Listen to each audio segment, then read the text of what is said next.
Good morning. Should be on, yes.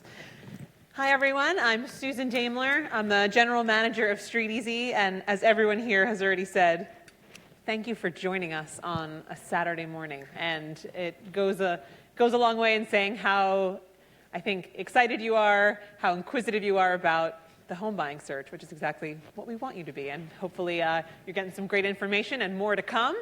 So next up is our agent panel. So I'm going to welcome up Carolyn, Christa, and Teresa. Come on down, as we say. So let's just start with some quick intros. Just 1 to 2 minutes, who you are, where you work, any specialties. Take it away. Sure. Hi, my name is Christa. I work at Elegran Real Estate, and I'm really excited that you guys are here. I consider New York City my own home. I'm actually in the process of selling my second gut-renovated apartment to purchase a home that my husband and I can see ourselves raising kids in for the next 10 years. So I love New York. I love helping people find a place in the city to kind of call their own, to claim, put your stake on it. I find that extremely exciting. I'm blessed to be at a firm where I have full access to all the resources I need to help my clients fulfill their dreams.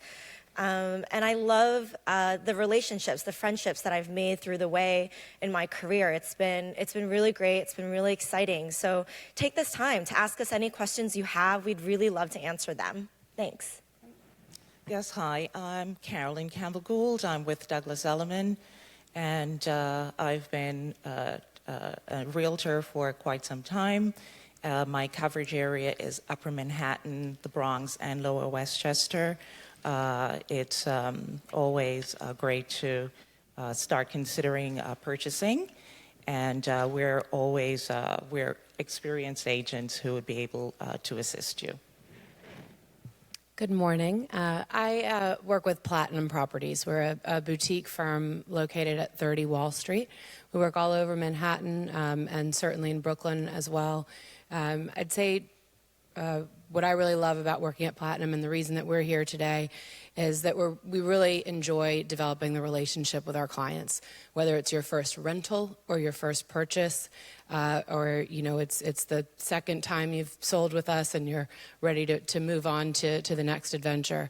We really like to develop that relationship, and our agents, again, it's I think really part of being that boutique firm culture. All of our agents are family, and when if there's a particular area that you're looking in, we have an agent who can serve that area for you, and we all are kind of invested in that process with you, and that's what makes it a lot of fun and particularly rewarding. Great. So let's start with the basics. So buy side, and there's a sell side. So lots of first-time home buyers have heard, maybe I don't need a buy-side agent. What value do they really bring? The other side is, they're free, so of course I should use one. Teresa, we'll start with you about explaining the difference between buy-side agent, sell-side agent, and when you're buying a home, what are the advantages of actually having a buy-side agent? Sure. I mean, just on a very basic level, the seller is, in New York, 99.9% of the time the seller is represented by a seller's agent. And I think it's just common sense that if the seller is going to be represented by a professional who lives and breathes real estate every day, you as a first-time home buyer will want to be represented by someone who lives and breathes real estate every day. In terms of what you were saying with the cost, the seller pays the broker commission, and that is split between the seller's agent and the buyer's agent. So that is not a cost that you can incur, that you will incur it's not part of the closing costs that Tony was talking about before. And there is, sort of the idea, I think sometimes people think that they're going to save money if they don't use a buyer's agent.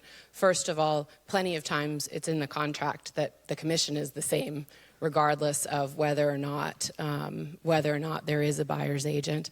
And at the end of the day, one way or another, you pay. And it's very confusing for both sides of the party when both sides of the transaction when the buyer doesn't really kind of know what's going on, and how the whole thing works. One thing that we've talked about is being in the industry, one of the advantages that you have working with a buyer's broker is we work with each other all the time, right? So we get to know who the seller's agents are. We kind of know their reputation. We know how they function. We know what it means when they say this or that.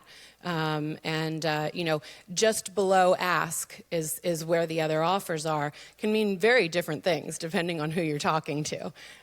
So really having that kind of, you don't want to be unrepresented when the other side is, basically. Right. Anything to add? That was good. Well, with a listing, a listing agent represents the seller, and it's really important that you hire an agent or a broker to represent you. They will, it takes on a whole different face once you have representation on your side. It's often thought of that once you interface with an agent, that person is going to, they're working on your behalf. They're not. They're actually working for the seller. So it's very important and imperative that you start to develop a relationship with your agent and know that who are they representing. That's very important. If it is that you want them to represent you, then you hire them to represent you.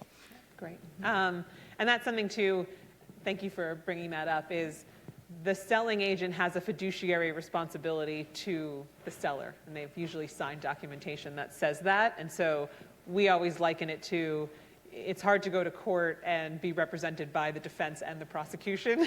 So it is important to have someone who's looking out for your needs. So something we also often hear is there's lots of casual looking. Right, so, and we love that at Street Easy, real estate here, bit of blood sport, bit of porn, people like looking around all the time. And so there's a lot of looking before you really are looking, but then all of a sudden you're at an open house and it's the apartment that you want, right? And suddenly you've turned from casual looker to a buyer, and you don't have an agent or a team because you've just been looking casually. So with that, what's the best time to get, Tony talked about the best time to get pre-approved. What's the best time to have an agent? And we'll start with you. Sure. I think the best times to start with an agent is really at the beginning. I mean, I think a lot of times you've rented in New York and maybe you've experienced good agents you've worked with in the rental process or friends who have bought, because the agent really helps you ask the right questions. How long will you be staying in New York? Where do you see yourself? What type of apartment do you like? They get involved and they're vested in kind of your life here. And so they help you sound out the type of apartment that would be fitting for you. And so then you can start looking on your own, and maybe you don't want an agent with you at every single open house, but you've established that relationship. And then the apartment that you see that you like, I always tell my clients, you can go to the open houses on your own. If you find something you really love, I'll go see it the next day for you, right? Like I won't make an offer before I see an apartment for a client. And so I think there's freedom of how you want to run your search. It's important to set expectations with your agents up front in terms of how you want to run the search. And most agents are very open to kind of working with your style and the way you'd like to work with them. Just to piggyback on what Christa was saying, I mean, your real estate agent shouldn't just be there for you for the transaction, right? They should be your real estate advisor. So even if if your question is, I'm thinking about buying and I don't know if it makes sense for me or not, we're happy to talk to you about that. You don't have to feel like you're wasting someone's time. People will say that a lot. I'm not really ready yet. I'm not ready to make a decision, so I don't want to waste your time. You're not wasting our time. That's our job, and that's what we want to be here for you to do. And something that came across when we were talking earlier is this idea of patience and relationship building. And if you find yourself talking to an agent who is pushing you or being impatient and saying you need to buy, or we've been chatting for a year and a half, what's going on? Probably not a great relationship for you, and you need to go out and find yourself another buyer's agent. You should always feel comfortable and relaxed with the person who is working with you and representing you. So with that, what's the best way for people here to find the right side, the right buy-side agent for themselves? And I'll just also put on, an anecdote also we hear often, which I'm curious for some of you to address, is I got referred this great agent that my friend loved, but my friend bought in Brooklyn and I want to buy on the Upper West Side. So here's this great agent, but they're not quite in the area that I'm actually looking for a home. What do I do? So, Carolyn, we'll start with you. Okay. As far as working with agents who, pretty much know the area, a lot of times you will ask, it's natural to know of a family member or a friend who has recently purchased in a particular area, but that's not the area that you're going to look in. There's the websites that you can go on to different real estate companies. You can Google agents these days, look up, their stats, where their concentration areas are, and you could, pretty much start with that. And, I'd also like to add that Susan and her team at StreetEasy has really made it easy for you guys. So in the neighborhoods that you're looking, in the apartments that you see that you like, there's a buyer's agent there that they've already curated for you. Agents that work in those neighborhoods, that understand those neighborhoods. Go ahead, interview them. We have Platinum represented here at Elegran's here. Douglas Elliman is here. Take a look at the website. Read through some of the bios. I mean, we're real people. See who you resonate with. Give them a call. Have a conversation and kind of see how it goes from there. I also think it's important, it depends on the scenario. If you know that you want to live within a 4-block radius of the Upper West Side, of this, this particular area on the Upper West Side, then yes, maybe what you need is a neighborhood expert. But something actually, when we were speaking earlier, Christa had brought up, obviously many first-time home buyers don't know exactly where they want to live yet. Right? So you want to make sure that you have someone, if you're looking in Staten Island or in Queens, I may not be the person for you, right? Because I don't know it that well. But Manhattan, Brooklyn, I know how to work with first-time home buyers, right? And so what you want is somebody who is going to know enough to help you figure out what is the right neighborhood for you. And then at the end of the day, what you were saying before, Susan, I think the most important thing is how the particular agent or broker reacts to you. And if it feels like they kind of are doing you a favor, probably not the right person to be working with, right? And it doesn't really matter what your agent knows until you know how much your agent cares, is something that I like to say first. Obviously, you want to have both of those covered. But if that person who helped your family member buy in Brooklyn is also pretty familiar with the Upper West Side, I don't think that that's something to keep you from using them. It's just because, you certainly see some buildings where the same person has bought and sold in that building. If you're waiting for a particular unit to come up in that building, then you might want to talk to that person. But otherwise, I think as long as you've got somebody who understands New York City real estate and is willing to, be there for you and be responsive and have a great attitude, that's the number one requirement. Great. Something a question we get from home buyers often is this idea of, can I have more than one agent, right? Can I have multiple buyer's agents looking for me on my behalf? And is that something that sounds okay, not okay? I know in lots of other places in the country, buyer's agents usually have people sign paperwork that says, I solely represent you. Less common here in New York City. So what's your advice there? Can you have multiple folks out there looking for you? You can. That's certainly up to you. But I think in terms of the, just on a very natural level, first of all, it doesn't make sense. You want somebody who's going to get to know you, who's going to see the properties with you, get to know what you like, what you hate. And really be there for you.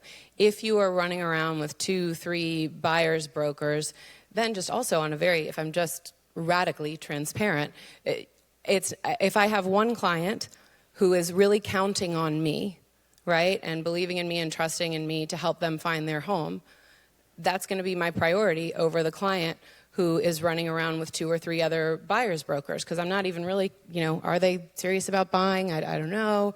Do they want to work with me? Maybe they don't want to work with me that much. So, you just don't have, I think that's enough, right? Yeah. Yeah, and I would add, it's kind of like dating, right? First date, second date, but like how many dates till you want to get serious with someone? And really, a relationship is just like buying a home. You're very committed to buying a home. And so you want someone that's really committed to you. But I'd say if you want to see another agent, it's okay, but have a conversation with your agent and say, hey, I just don't feel like you're supporting me enough, right? Or like, hey, like I don't really appreciate the pushiness. But the thing is that like area agents are people too, right? So have a conversation with them. It's totally okay. And maybe, you know what, there's someone in their office they can introduce you to, and maybe you'd actually get an apology for like, hey, I'm sorry, I haven't spent enough time with you lately. Great. Oh, did you want to add? Yeah, so, it's agents like loyalty. You have to trust us. We know what we're doing. I have been successful in actually getting my contracts, my forms signed.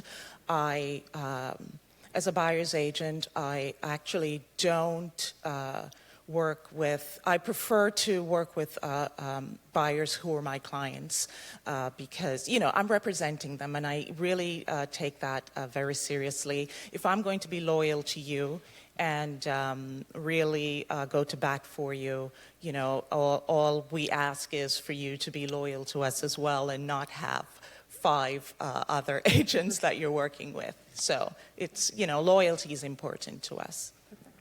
So Tony talked about having a lender, right? You're up here talking about having an agent. Who else do you need on your home buying team?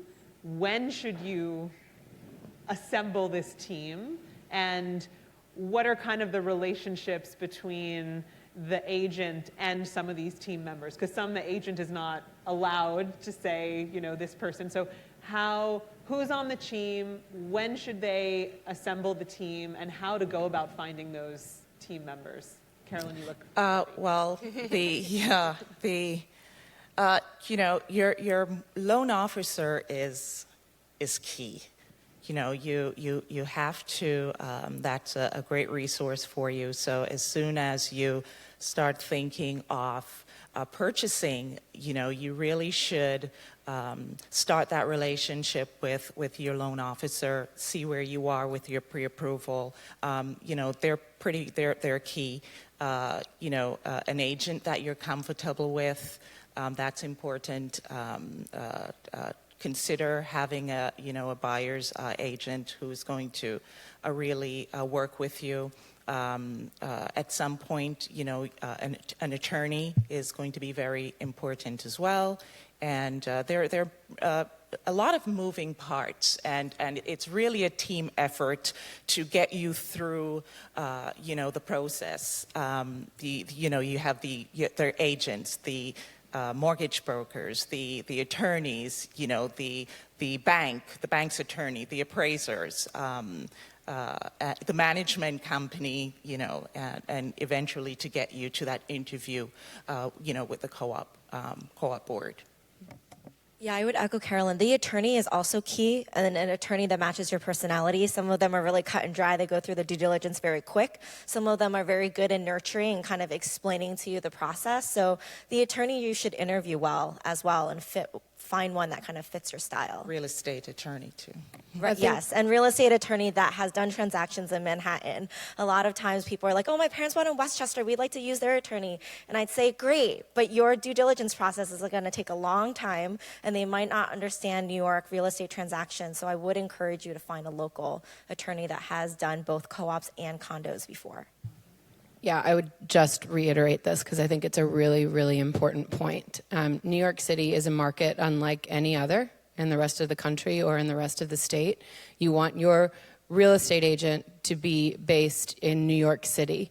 You want you don't want your cousin who lives on Long Island to be handling this for you. Long Island is great. It's very different from New York City. Same thing with a real estate attorney. Just because they've done transactions nearby in Westchester, Long Island, wherever, or if they live in New York City but they're not real estate attorneys, or they're real estate attorneys but they don't usually handle this kind of residential deal. You want somebody who lives and breathes NYC residential real estate every day. Same with your bankers, and it's just really important that everyone is really responsive and is operating also at a New York City pace. So they need to they need to be nurturing, but not Westchester nurturing, right? Absolutely. They need to be NYC nurturing, and really your real estate agent should be the quarterback through this whole process that is reaching out to the attorney saying, hey, is this done yet? Do you have everything you need? You don't have everything you need? I'm going to talk to the managing agent for you. Okay, hey, managing agent, my attorney doesn't have what they need. My banker needs this. And, you really want to make sure that you have somebody also that you feel confident who can handle that, right? Who's going to be able to really quarterback the team. Great. So, lender, buyer's agent, attorney, right? And all with New York City specific experience and knowledge. That's the perfect. So in terms of co-ops, those have now come up as they always do in our talks of New York City real estate. First-time home buyers, sometimes squeamish, right? And so in your experience, and I think there's this sometimes an aura around co-ops that centers around, 80th and Park Avenue, which is a very different co-op than you might find in other parts of New York City. Co-op's something that first-time buyers should embrace, steer clear of, buyer dependent. What's your take there? And Teresa, we'll start with you. Sure. There's nothing wrong with co-ops, right? Just like there's nothing wrong with human beings. They're all just different, right? Some you like, some you don't, some are nice, some are mean. One of the things that is more difficult with co-ops can be whether or not you can rent it out, right? So if that's something that is going to be a big issue for you, if you're looking at this as a potential investment property down the line, then they're probably not for you. Otherwise, a co-op can be a really great option, especially if you're looking for something that's affordable. They're usually roughly about 20% less expensive than a condominium. It is a more extensive approval process in the beginning, but again, if you've got a good agent who's going to help kind of guide you through that and help you understand the process, it doesn't have to be as torturous as people make it sound. There are some different requirements. I do think it's going to be very much buyer specific as to whether or not it makes sense for you. In some neighborhoods, that's almost all you have to choose from. So to rule them out completely just because you've heard that they're difficult, I think is a big mistake. Well, co-ops are really great. It's usually affordable, and if it is that you're on a budget and in a particular price range, you should definitely, look at that option in purchasing a co-op. It's, don't listen to all the, horror stories that you've heard out there. Your situation just may be different. You may be buying, in a particular neighborhood or building that's, maybe much easier for you, where that other person was purchasing that particular building or neighborhood, it probably was difficult for them. So I would say, it's a great opportunity to look into co-ops and, don't listen to all the negative that's out there. 80% of New York is actually co-ops, and a lot of people like living downtown, the West Village, Upper West Side. A lot of these neighborhoods only have co-ops, and we keep harping on this agent thing, but we know every single co-op building, right? Like, we know the tough ones. We know the tough boards. We know the processes that you have to go through. We know the ones to steer you clear of. We know the ones that are okay to apply for. And so I'd say that if you think you're going to stay here for a good, most of them you can rent out after 2 years, right? But if you think you're going to stay in New York for 3 years, it's worth considering. You can save some money in the process. And if you want to rent it out for a few years, you can, and you can sell it after. Great.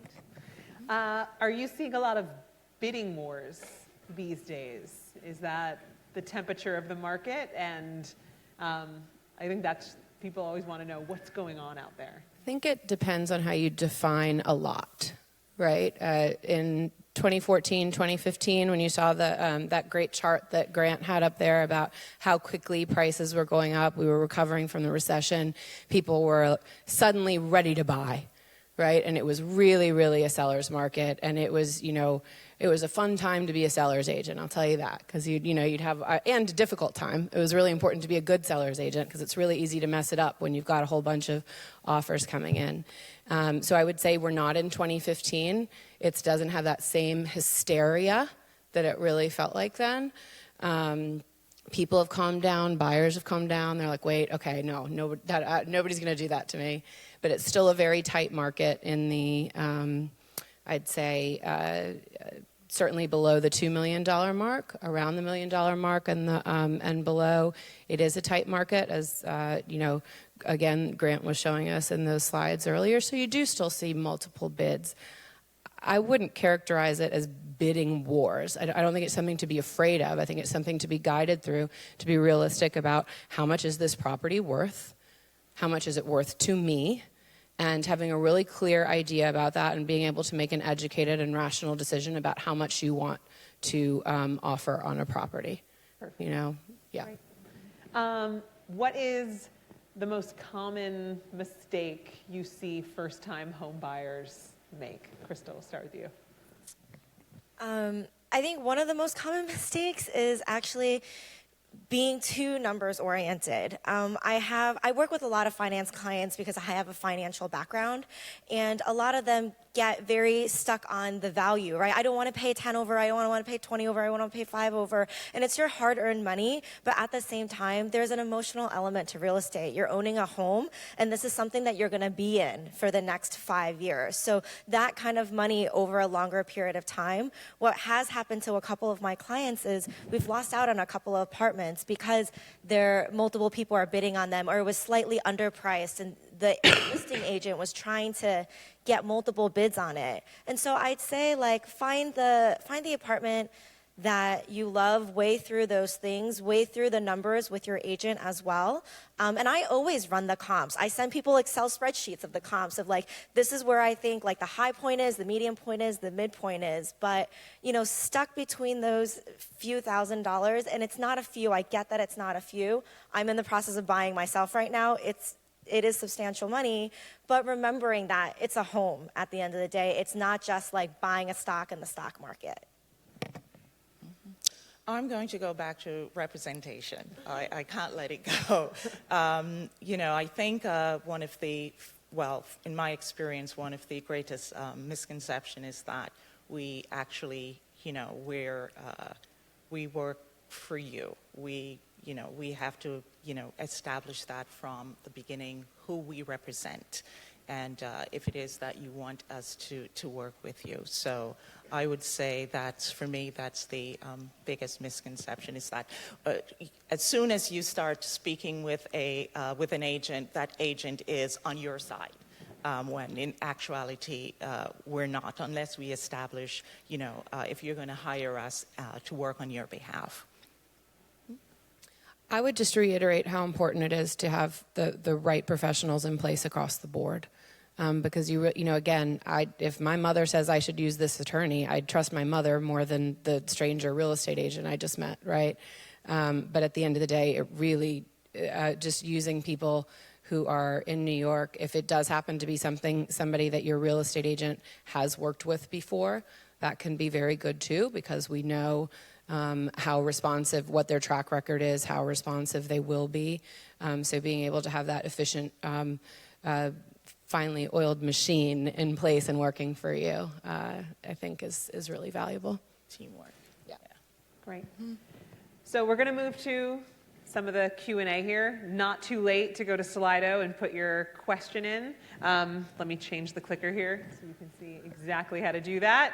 But make sure you put it in the agent's room, and we will get to those. But we're still seeing some questions here about this buyer, picking your buyer's agent. So maybe we can get a bit more concrete about what am I looking for, what questions to ask. So yes, I can go online, I can read reviews, I can get referrals, but I'm meeting Teresa, I'm sitting down with you, I'm meeting you for coffee, it's our first date, right? What are the things I should be looking for to get at this relationship that I need? I think one question you could ask is, how is this process going to work? If I'm working with you, how is this going to go? What should I be prepared for? Certainly, if you are looking in that 4-block radius on the Upper West Side, have you worked? How long have you worked on the Upper West Side? Do you know this area well? If you're, it depends on how much because to say, have you worked in co-ops? Have you worked in condos? That obviously certainly is important. How much support do you have? Where is that coming from? Whether you're at a large firm or a small firm, doesn't matter. Are you doing this on your own? But at the same time, if you're on this huge team, right? Am I going to be working with you, or am I going to be working with someone on your team? How is that? Neither answer is bad, but you want to know, kind of probe, and just find out more about that.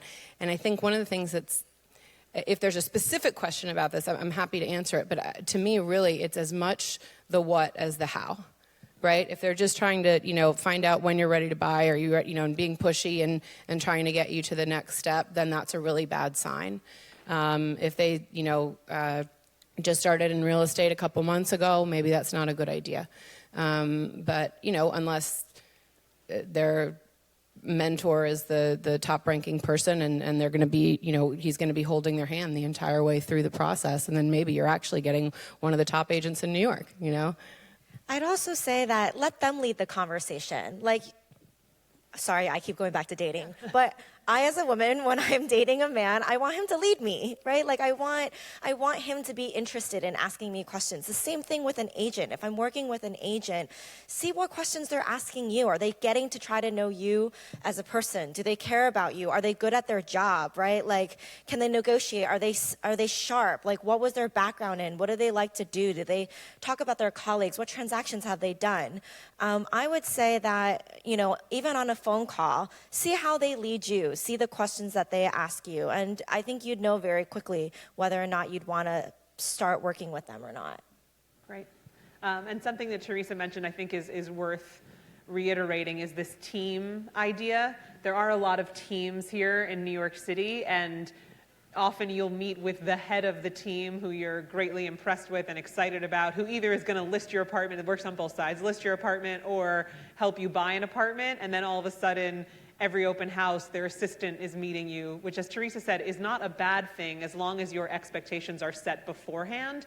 But the team structure is something to definitely ask questions about. Who is going to be my main point of contact, right? So are you on our first date here on someone's behalf, or are you here on your behalf? So we're going to go with this. Send a proxy for your date. Could be a matchmaker. Yes, exactly. So one question. Sorry to interrupt. I feel like people maybe are wanting more specific questions for that, and I just had a couple of ideas, just certain things. You can ask the agent too, if you want specific things to be armed with, what is the market like right now? From what I'm looking for, what does the market look like? How do you handle a negotiation? Am I likely to come across multiple bids? What are we going to do if that happens? And just see how they answer the question. Those kinds of, just to give them a little bit more, something with a little more teeth. Great. Okay. We're going to move on a little bit from the representation part. Is it financially more interesting to buy an apartment that needs renovations or buy an apartment that's already renovated? And I think to get through these questions, I'm going to have one of you take each one so we can make sure we get to everyone's. Okay. So you're renovating. I love buying apartments that need to be renovated. I find that you get so much value out of them. It might seem like an intense and cumbersome process, but most apartment buildings that you would purchase in Manhattan, there's been contractors that have renovated in those apartments before, and so people that you can work with. And I feel that you get more than enough value back, and you also get the appreciation. A lot of people say, I want to invest in real estate, I want to make sure that I'm going to make money. I think buying something that needs to be renovated, you can actually get a good return from it. It's like buying a depressed stock. And you to put your own personal touch too. Right, Yeah. exactly. And we'll talk to the home buyers after. We've got some renovators in there as well, so we can chat about that. It's also something good to ask other people who have done it. Some people love it. I love it. Some people have done it and say, I'll never do it again. So it's also good to know yourself in that process. Another great question here. How can a middle-income buyer position him or herself to compete with cash buyers in a competitive New York City landscape? Anyone want to jump in? You want me to call on you? I just thought you were going to pick one. Oh, Teresa, go ahead. Sure. I mean, there are things you can do, and some of it is how comfortable you are with making these choices. You can speak to your mortgage broker about possibly going in with a non-contingent offer. It's very risky, very personal decision. But one of the things that they can do when they pre-approve you is to, really do a thorough search as to whether or not do all their due diligence to make sure that they'll be able to pre-approve you. But then you are on the hook for buying that apartment, even if you don't get the financing. I should have explained what that was first. But yeah, you're basically saying, I will buy this apartment even if I don't, or I will forfeit my 10% deposit if I don't, if I'm not able to close. But at the end of the day, I mean, cash is king, but if you are qualified and you have your 20%, you're going to have to make a higher offer than the cash buyer. I mean, I think at the end of the day, one of the things that your mortgage banker can tell you is how much more is that going to cost you each month? And even though it is a significant amount higher, a lot of times it doesn't really make a huge impact on your monthly payment. So chances are you'll have to pay more, but it doesn't mean that you aren't competitive in a bidding war. Right. I think it's very important to have that dialogue with your loan officer and possibly your accountant for where you are. Because where you think you need to be may not be, you may not be ready, and there's nothing wrong with not being ready at that particular time, and just tap into your loan officer, maybe even your accountant to prepare you. I think preparedness is very important. Not to rush into buying something because you need to purchase right now. You may just need to wait a little while longer, and you have that dialogue with your loan officer, your agent. Any good agent will tell you, listen, I really think, and not push you. I really think that maybe speak to your accountant, your loan officer, and because you may not be ready right now. And there's nothing wrong with not being ready right now. Just wait until, you have everything lined up and, Yeah. Perfect. And just to put a fine point on that, remember what they're saying is you can represent yourself as an all-cash buyer. The seller doesn't care if you're all cash or if it's either way, they're going to sell their home, whether it's to an all cash or to a bank, but it's the contingency they care about, because the contingency is what can slow down the process. So you can purport yourself to be all cash even though you're getting a mortgage on the back end. So that's, and again, it can be risky, but something to talk to your agent about. So, Christa, any costs or fees associated with making that first offer on a home? There is absolutely no cost to making that first offer. And really, I want you to be committed when you make that first offer, but at the same time, it's just an offer. We're in the process of negotiating the price. After that offer goes in, you still have 5 to 8 business days to really make a decision, because your attorney is going to go through the due diligence and everything. So a lot of times people are really skittish about making offers. And I say, we don't know where the price is going to shake out. Let's put a bid out there to see whether or not, to test where the price level is. And then let's take the next 5 days to really start digesting and thinking and doing the due diligence around this property. Great. appraisal value of a co-op is less than what they're asking. Red flag, what are your thoughts? Oh, no, not necessarily. I mean, you know, if it's some wildly different number, then maybe it would be a big concern, but it happens all the time that appraisals don't come in, or that they can be very, it's just very erratic. And I think at that point you have to, you know, you can one of the things that we do as a broker is if the appraisal comes in low, we will then send our own comps to the appraiser to try and get a reevaluation. You don't always get it, but we will certainly fight for you. These appraisers are working all kinds of different neighborhoods. You'll have somebody from Philadelphia coming in to do a New York City appraisal. So you don't have to panic and think, oh my goodness, my offer is way too high. I want to back out of this because this apartment isn't worth it. That's really not necessarily the case. Hopefully if you're working with a qualified professional, that is not what's happened. And then there are certain things that I don't know how far you want me to go into this, but in terms of the mortgage and everything, at that point, usually, if you have not waived any of your contingencies, if the appraisal comes in lower, you don't have to proceed, right? So that's the time to really have a heart-to-heart with your agent and to make sure that you still feel comfortable moving forward. Great. Carolyn, this is a good one for you. We found an apartment during an open house. We've already made an offer. Can we get a buyer's agent now?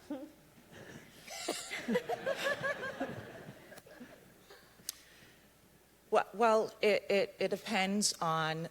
Okay, so let me use examples. It depends on how the listing agent handled their interaction with you. I work a certain way.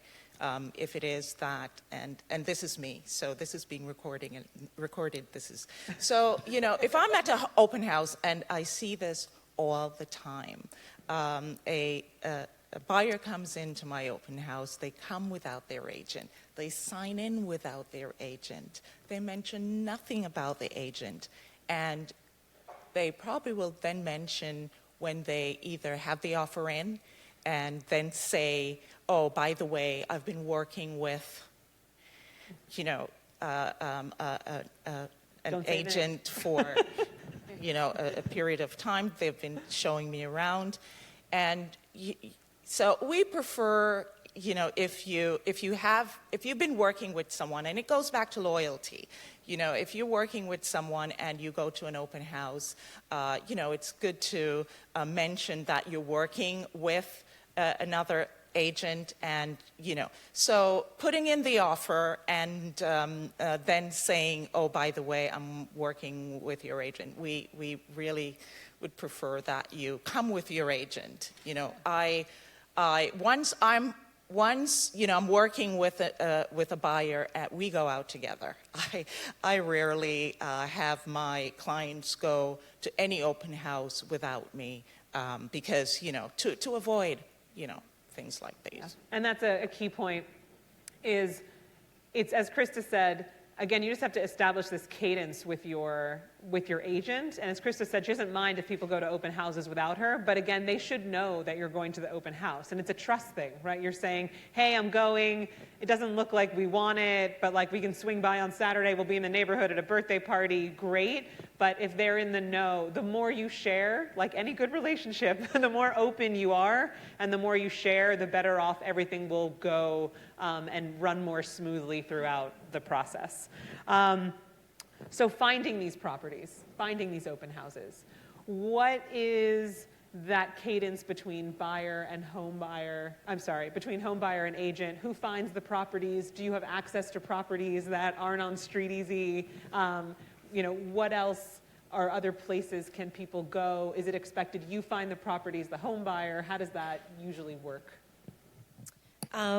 I usually tell my clients about 80% of the inventory is on StreetEasy. So yes, we might have some off market, or we might have some sellers that we know are going to be selling in the summer that we could be showing you, or people who are a little far out. Most of the inventory is there, so it really depends on how you want to run your search. I have some buyers who say, I have no time, I need you to send me the apartments. Actually, don't even send them to me. I have Sunday to go out, I want to see 5 apartments, let's go. I need to really know your search, so that's fine too. I have other clients that say, I get the alerts, I've set it up, I just want you to come to look at the first few apartments so I know you know what I'm looking for. We kind of want to pop in after work here and there, but please go, again, I established a relationship. Please go see the property that I'm interested in. So there's plenty of times where I go back. They went to the open house on Monday. I'm there measuring. I'm looking at the windows. I'm looking at the exposure. I'm speaking to the real estate agent, the listing agent, and establishing a relationship with the listing agent to build rapport and build favor in the event that my client now wants to move forward on this purchase.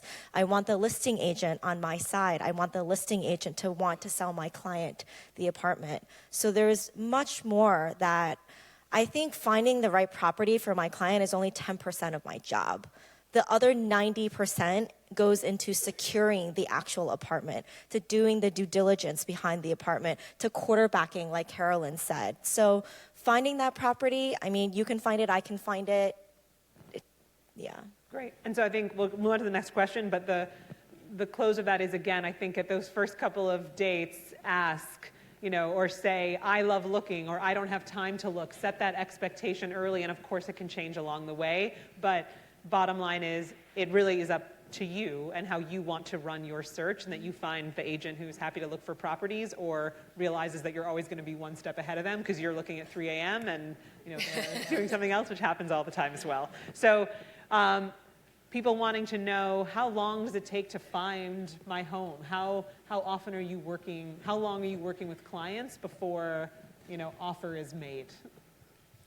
It depends on you primarily. Again, if you're very specific and know exactly what you want, and that is something that is plentiful in the market, then we should be able to find something very quickly. I'd say on average, most buyers find something within the first 30 to 60 days of looking, but that's on average.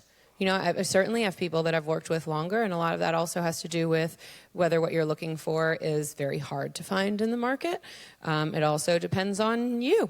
Are you the kind of person I have, I had a client who was looking for new development in Harlem and wanted enormous outdoor space. There was one. We saw it the first, that's not true. 2.5. I don't think the third one really qualified. And he knew which one he wanted, and that was it. And then there are people who don't know, I could do Manhattan, I could do Brooklyn, I could, if it has this, I can spend this much, but if it has that, then I'll stretch it for this, and of course that naturally takes a little bit longer. But it is certainly something, like we were talking about on that first date. Okay, well, this is what I'm looking for. All right, well, here's what your expectations should be if that's what you're looking for.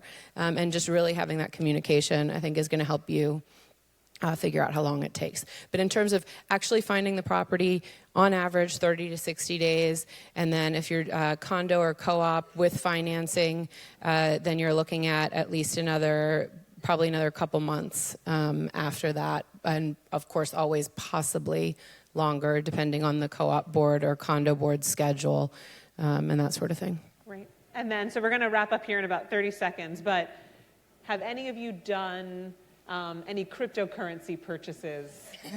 And I think my question, there are actually a couple questions about it, which I think is fascinating, and it's more of these lovely ladies are going to be in the lobby afterwards to answer your questions, so I was looking for those people who are interested in crypto and purchasing with Bitcoin. Is all of you, one of you, someone in particular who's done it? Not yet. Not No yet? purchases through crypto, but if you are going to liquidate, please tell your banker that there's going to be a huge cash infusion on your cryptocurrency. There we go. Okay. So great questions. And I think it is really interesting to see what happens with the cryptocurrencies. Maybe more interesting a couple months ago. Now less, but it'll come back. So They will be, so Christa, Teresa, Carolyn, thank you so much. They will be in the lobby afterwards to answer any questions you have, any we didn't get to. Also, all their information is in your pamphlet. They'd love to hear from you. That's why they're here, is to help you navigate some of these tricky places. But cannot thank you enough for being here and your expertise. So thanks very much. Thank you for having us. Thanks.